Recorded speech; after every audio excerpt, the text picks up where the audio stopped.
teman-teman, selamat datang di webinar Personal Branding Part 2. Sebelumnya di Part 1, Kanana sudah menjelaskan mengenai pengertian personal branding dan seberapa penting personal branding dalam membangun karir. Berikut cuplikannya. Image kita ke orang-orang sekitar gitu. Jadi di he or she itu memang cepat nih kalau misalnya jadi. Ya, selanjutnya di part 2 ini, Kanana akan menjelaskan mengenai pertama, tips membangun relasi dengan atasan, kolega, dan membranding diri dalam internal kantor. Dan yang kedua, tips membangun personal branding. Untuk tips membangun personal branding ini, Kanana akan memberikan contoh langsung loh mengenai pengalamannya membangun personal branding di dunia digital sehingga dapat membuka networking dan peluang. Udah gak sabar nggak? Ayo kita mulai. Dan bisa diandalkan seperti itu. Nah, ini sebenarnya beberapa poin juga kalau misalnya memang networking is also a branding gitu. Ini ya kalau hubungan yang kita bangun di lingkungan kantor kita, di lingkungan kerja, itu sebenarnya membangun siapa kepribadian diri kita sih. Kayak misalnya kalau misalnya kita ramah, kita fast response, dan juga kita misalnya ada request dari mana, jangan selalu ditapis mulu gitu, tapi kan kita juga bisa untuk at least mencerna dulu gitu, kayak misalnya ada dari divisi lain nih mau minta tolong apa, terus habis dari situ bisa kita tampung dulu dan kita bicarakan dengan tim gitu, nggak langsung menapis segala request yang ada. Dan juga sebenarnya beberapa hal simple yang seringkali kita ignore adalah when we build connection in the pantry. Mungkin akhir-akhir ini memang kita lagi nggak ada di makan siang di kantor ya. Tapi sebenarnya pantry is a place where we build connections, we build our personal branding as well. Karena sebenarnya di mana kita membangun koneksi, di sana kita juga menceritakan diri kita kan. So pantry is actually a great place. Dan juga participate ke dalam internal events. Kenapa sih penting untuk join internal events? Mungkin kita bisa flashback a bit ketika kita berkuliah dulu gitu. There's always a difference between kupu-kupu dan non-kupu-kupu ketika di kampus gitu. Ketika kita menjadi seseorang yang just go to the college and then go back home right away, tentunya kita kan nggak dinotis ya sama teman-teman di kampus gitu. So it's actually the same. Ketika di lingkungan kerja pun, ketika ada event kita bisa participate gitu di kantor, dan juga bahkan ketika kita ikut kegiatan di kantor tuh ya jadi nama kita dikenal, dan juga bahkan diminta untuk organisir juga gitu, which it also build our name there.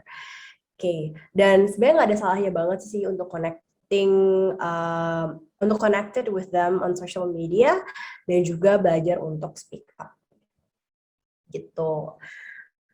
Please let me know kalau misalnya kecepatan ya. Semoga the face is just okay.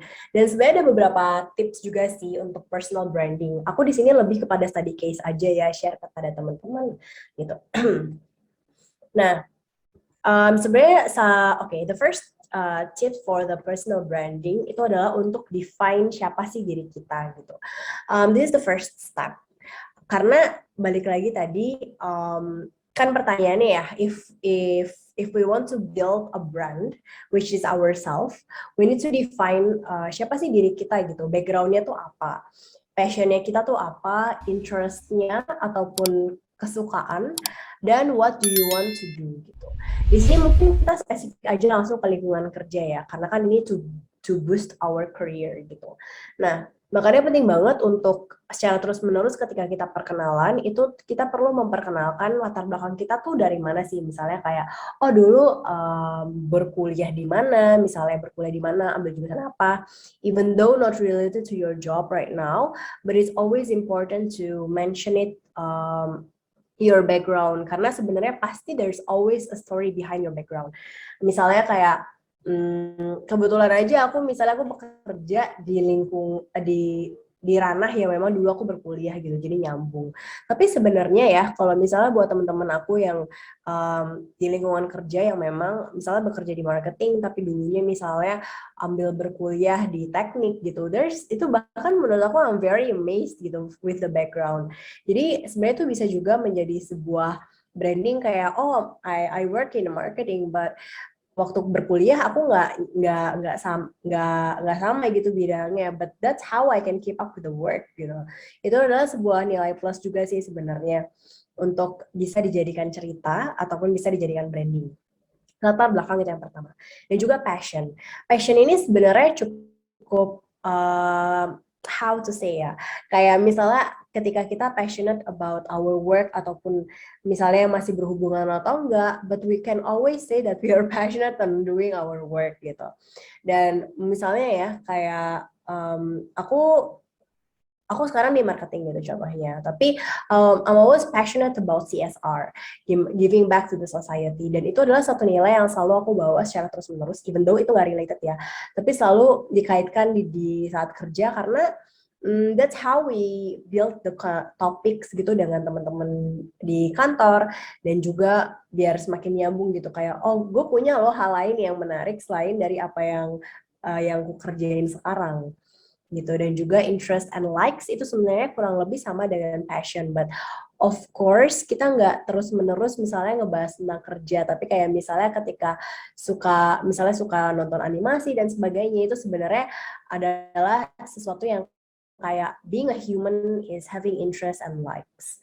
Dan tentunya next, what do you want to do gitu. Jadi ketika dalam bekerja pun we need to define kalau apa sih goal kita dalam bekerja di sini gitu, kayak how do we see our work, how do we see even our company in the future.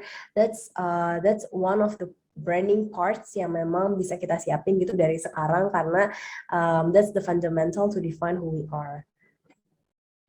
Dan ya, dan juga selanjutnya itu adalah what are your expertises. Nah, di sini di sini tuh sebenarnya kita perlu branding juga loh, kayak apa sih yang menjadi keahlian kita secara skill gitu. For example, like mungkin terkadang kita merasa kayak sebenarnya I don't even know what I'm doing at work gitu. Itu sering kali juga aku dengar gitu ya, kayak mungkin misalnya bekerja di bidang marketing, tapi pada kenyataannya tuh kayak, tapi kok gue ngerasa biasa-biasa aja gitu. Nah, this is a time when we need to list down, kita tuh sebenarnya diakui oleh orang lain tuh bagusnya di bidang apa sih gitu. Bisa pastilah ada part-part yang teman-teman di tim kita itu ngaku kalau kita tuh pasti punya nilai plus lah dibandingin teman-teman lain gitu. For example, kita kreatif ataupun punya ide-ide yang aneh contohnya yang justru bagus gitu buat pekerjaan. So, carilah keahlian yang memang sudah diakui oleh orang lain kalau ada nilai plus gitu dalam diri kita.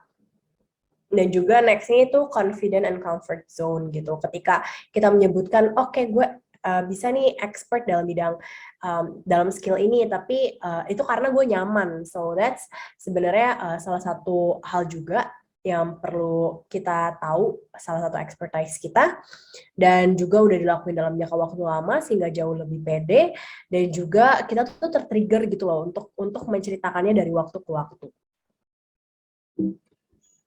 Oke, mungkin sebenarnya aku share sedikit kali ya one of the example, karena sebenarnya agak susah.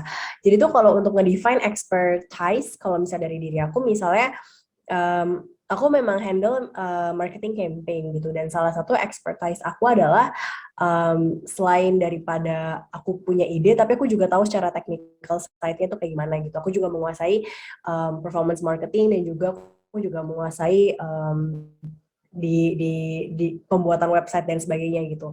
So itu bisa salah satu expertise yang selalu aku pegang secara yang aku selalu pegang, dan aku membrandingkan itu gitu. Aku berani untuk bersuara kalau aku expert dalam bidang ini gitu. Dan juga di sini what do you want to influence? What do you want to influence tuh sebenarnya apa sih yang mau kita tularkan ke orang-orang di sekitar kita?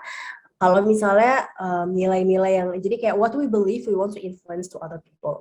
Nah, itu bisa dalam hal misalnya personal values, personal thoughts, dan juga gimana sih cara kita untuk membantu orang lain melalui pemikiran kita supaya our personal branding itu ngebantu orang lain gitu. Bisa juga misalnya kita bisa nge-influence sesuatu yang change the stigma atau spread positivity. Seperti itu.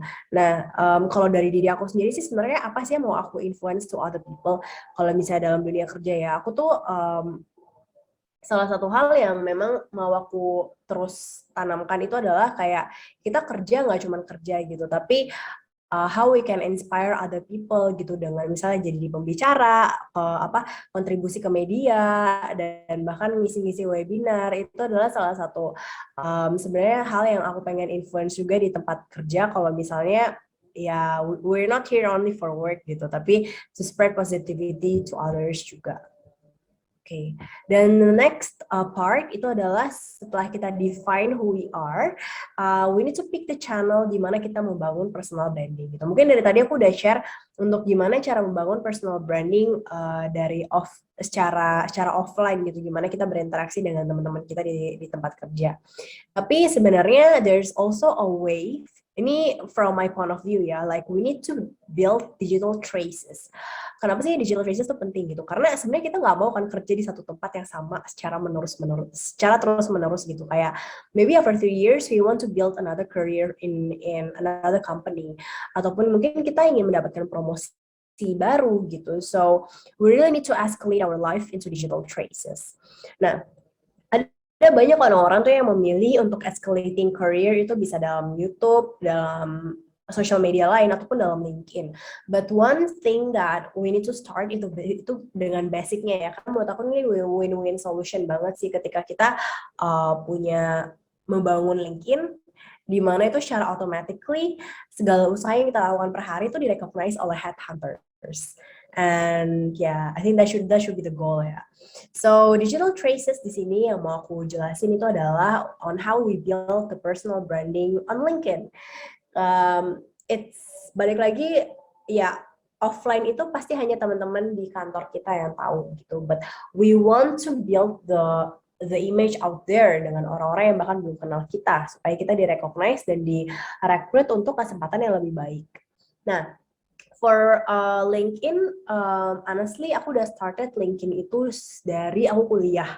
Jadi emang dari semester terakhir waktu aku udah mulai magang, I always update my LinkedIn from time to time. Mulai dari profiling gitu, how important is to put our name bahkan di LinkedIn. Kalau dulu aku pakai nama panjangku di LinkedIn karena aku dulu masih anak kuliah banget gitu yang kayak I want to make it the same sama ijazahku. Tapi in fact, we need to put the name on apa sih nama yang sering kali kita dikenal di kantor maupun di klien ataupun di vendor gitu. Jadi gunakan nama kamu yang memang sering yang sering didengar gitu. Why? Because no one will even know your name di ijazah. Tapi but they will always remember your name di WhatsApp kan. Contohnya sesimpel itu gitu. Jadi nanti biar ketika ada vendor ataupun klien yang memang ingin reach out kita lagi, misalnya mereka lagi nyari talent dan sebagainya, mereka pasti akan cari lewat LinkedIn. Dan juga balik lagi, even though I'm the marketing communications di Rata, I don't put marketing communications doang di LinkedIn. Why? Because the world is changing. Pasar itu pasti mencari posisi-posisi yang sesuai dengan kebutuhan pasar. And I don't see that digital marketing is something sexy in the LinkedIn ya. Ada beberapa posisi jabatan yang memang sedang dicari oleh headhunters. Makanya di situ aku tulis digital marketing and campaign. Di mana dengan keywords tersebut, I believe there's so many headhunters looking for those positions, those roles. Dan baru di sini aku keep on updating myself with the articles. Aku nulis articles di sini. I spent like 3 to 4 hours per week building my profile di LinkedIn, as simple as gimana kita reacting to other people's post di sana, dan juga bahkan ya nulis, resharing dan sebagainya gitu. Simple act yang memang membuat kita di LinkedIn itu terus up dan up sampai kita terrecognize oleh orang lain.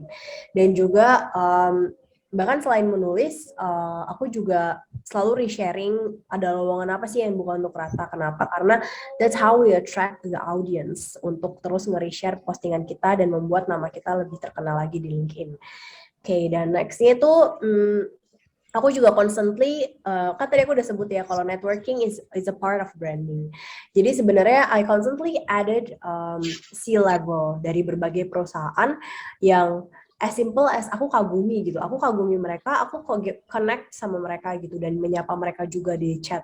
Dan nggak perlu takut gitu, like we can always connect with anyone on LinkedIn. Dan juga ya itu tadi ya, reposting hiring posts, quotes, share milestones, share thoughts, etc.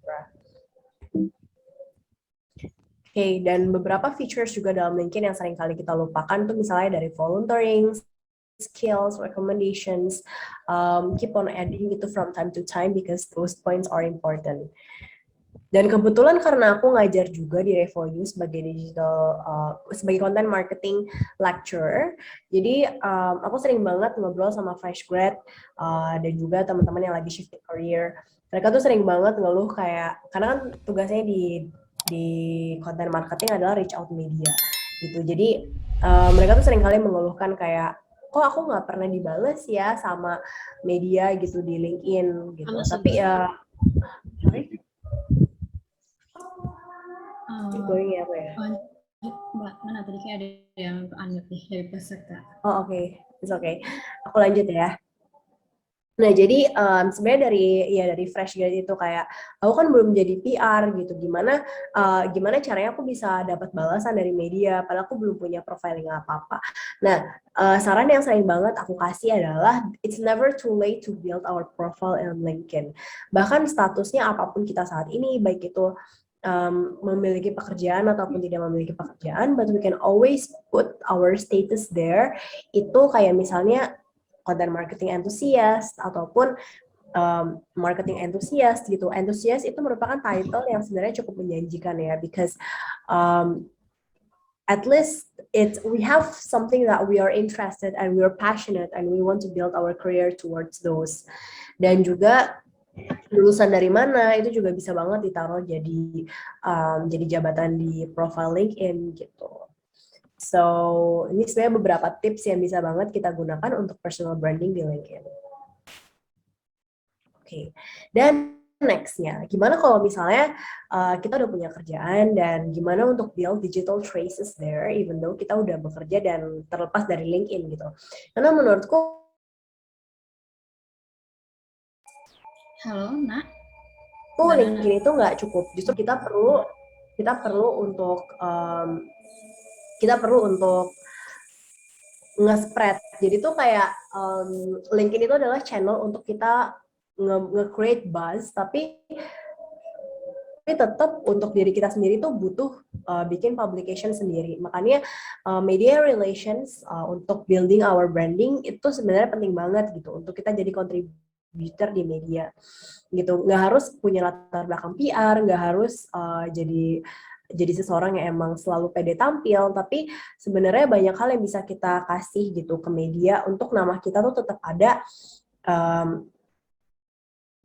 ada muncul di Google search, as simple as that sebenarnya gitu.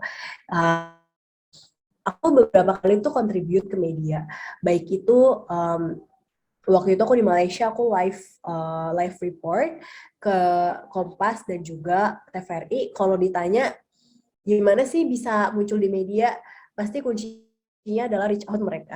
Kayak karena kita maksudnya kayak we're not celebrities, we're not influencers, siapa sih yang mau reach out gitu kan. Tapi kita bisa banget actively reaching out mereka, kayak kita mau sharing thought apa, kita mau diliput apa, itu bisa banget sebenarnya untuk media liput kita.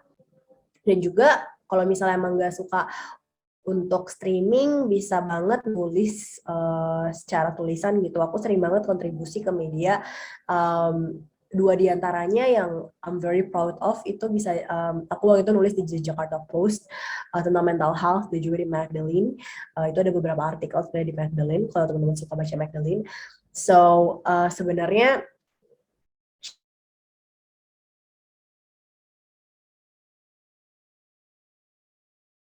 yang kita mau ngasih tahu apa sih pemikiran kita gitu. Kita mau influence apa sih ke orang-orang sekitar gitu. Dan juga salah satu hal yang sebenarnya bisa banget kita cari, bukan kita cari ya, kita lakuin di kantor bahkan ketika kita udah punya, misalnya we already have, ya udah punya pekerjaan ataupun misalnya punya expertise apapun, kita bisa banget jadi speaker gitu untuk nge-build personal branding kita. Baik itu dalam representing our company or even just to return to our campus on giving back to them gitu. Karena kalau misalnya teman-teman di sini masih jaga koneksi dengan dosen, aku pribadi aku jaga banget koneksi dengan dosen karena I want to be connected with them. Jadi sebenarnya aku suka ke kampus dulu, kalaupun nggak bisa online, nggak bisa offline, aku online ngasih webinar ke mereka, dan juga nanti eventually itu connectionnya jadi kebuka lebar gitu. Kayak misalnya salah satu reason kenapa bisa ada di Perhumas itu karena aku sering kasih materi ke kampus dan di kampus pun ya akhirnya punya koneksi ke Perhumas dan rekomendasi gitu. Dan merekomendasinya bukan sebagai oh ya dia mahasiswa dulu mahasiswa di sini, bukan, tapi sebenarnya my image as a marketer itu udah kebangun gitu. Itu kan salah satu efek juga dari personal branding gitu. Jadi akhirnya kayak oh we have an expert, jadi akhirnya direkomendasikan ke Perhumas. So there's always so many ways. Kalau misalnya teman-teman suka merepresentasikan representing the company untuk menjadi speaker, misalnya kalau aku dulu waktu di Malaysia aku sering represent Forest untuk ngasih materi ngajar anak-anak di sekolah gitu. That's even one of our way on how to build our personal branding. Termasuk sebenarnya at work ya. Kenapa itu penting? Karena sebenarnya baik itu dari HR ataupun dari Korkom di kantor tuh jadi selalu ikut nama kita gitu. Ingat sebagai orang yang berjasa nggak cuma kerja aja, tapi juga bahkan ikut building the company's name. Dengan melakukan berbagai kegiatan di luar sana gitu, jadi pembicara ataupun bahkan jadi melakukan CSR. Oke. Dan juga sebenarnya menjadi volunteer di kantor itu aku sejauh ini sering kalinya tuh ngelakuin di kantor sih, represent the company gitu as a volunteer. Nah, mungkin teman-teman di sini bisa lihat ada banyak banget employees dan mereka itu sebenarnya bukan dari divisi aku, even though I'm the organizer, tapi di sini tuh dari berbagai divisi yang sebenarnya ingin membantu. Itu sebenarnya secara nggak langsung membangun personal branding mereka banget gitu, karena di acara-acara CSR tuh biasanya si levels tuh ada, bukan dalam arti caper ya, tapi ketika kita melakukan sesuatu yang emang kita passionate about it, plus direcognize oleh orang-orang yang ada di kantor, that's a plus values banget sebenarnya, nilai-nilai tambah. Dan kalau misalnya teman-teman suka suka ngajar, suka ngasih giving a talk gitu, sebenarnya bisa banget join community. Itu salah satu ways on how to we build our personal branding gitu. Beberapa kegiatan mentorship itu aku ikutin kayak job hunt dan juga kampus update dan juga sekarang Revoyu, aku join Revoyu as a mentor, dan sebenarnya ini building our name banget, karena selain building our name kepada students, kita juga bangun connection with professionals gitu, dimana kita jadi nambah teman-teman baru yang memang mendukung karir kita, bahkan juga berpotensi untuk kita bahkan kerja di kantornya dia, so there's always so many possibilities. Dan ini sebenarnya bonus sih. This is not my thing untuk ada di TikTok, Twitter, Instagram dan sebagainya. Tapi I really appreciate those people yang memang udah bekerja 9 to 6 tapi tetap aja creating konten yang pada akhirnya mereka dapetin penghasilan tambahan lewat platform-platform tersebut gitu. So yeah, if you guys have time, you can take a look. Vina Mauliana ini sebenarnya cukup, I really like the way she built her branding, karena sebenarnya dia tuh kayak as 9 to 6-nya pekerjaannya tuh as I forgot, but I think the last time dia tuh jadi sekretaris di C-levelnya BUMN. Terus habis itu pada akhirnya, tapi semenjak pandemik dia jadi fokus untuk bikin konten dan akhirnya karirnya naik secara step by step gitu. Dan sebenarnya I would say ya, if we have confidence on social media, it's even confidence di offline itu 2 kali lipat sih sebenarnya gitu. Dan tapi kan balik lagi ya, kayak Vina tuh pasti she built what she's doing right now on TikTok itu based on her passion, dan yang bahkan passion yang menghasilkan gitu. Dan thoughts-nya juga cukup menarik sih, itu cukup tajam. Wah, seru banget ya pembahasannya. Ternyata menjaga relasi dengan atasan dan kolega salah satu cara loh bagaimana kita membangun personal branding dalam internal kantor. Dan Kanana baik banget ya sudah memberikan contoh pengalamannya dalam membangun personal branding di dunia digital. Oke, sekian dulu untuk materinya. Terima kasih untuk teman-teman semua yang sudah meluangkan waktu untuk mendengarkan. Sampai jumpa di materi part 3. Bye-bye.